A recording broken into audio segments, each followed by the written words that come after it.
On alkanut kalastuksen, metsästyksen ja retkeilyn uusi aikakausi.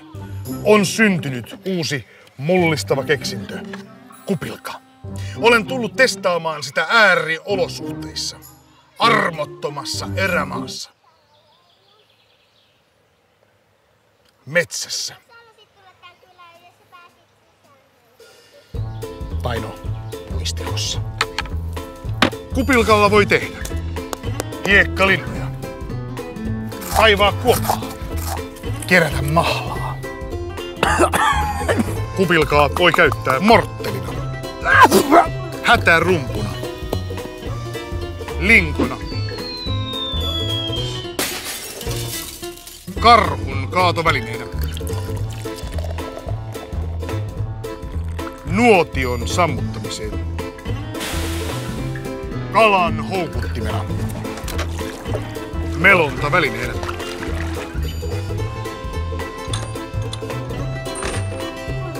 kärpäs ansana. Kaikkein kätevin kupilka kuitenkin on juomistarkoituksessa. Se pitää kuuman kuumana, kylmän kylmänä. Sormet eivät pala, eivätkä jäädy. Kupilka on ekologinen, kestävä, kevyt, helppohoitoinen. Likaantuneen kupin voi pyyhkäistä paperilla ja se on taas puhdas.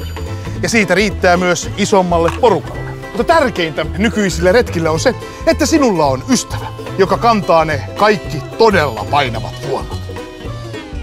Hyvin menee. Hei, kiitos tosi paljon. Tää oli iso apu.